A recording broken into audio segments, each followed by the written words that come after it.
يا أيها المزمل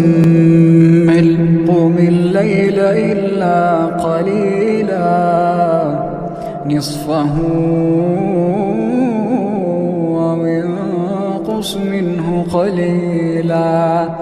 أو زد عليه ورتل القرآن ترتيلا إنا سنلقي عليك قولا ثقيلا إن ناشئة الليل هي أشد وطئا وأقوم قيلا إن لك في النهار سبحا طويلا واذكر اسم ربك وتبتل إليه تبتيلا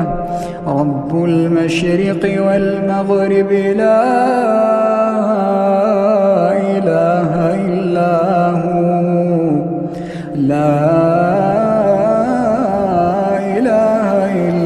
هو فاتخذه وكيلا.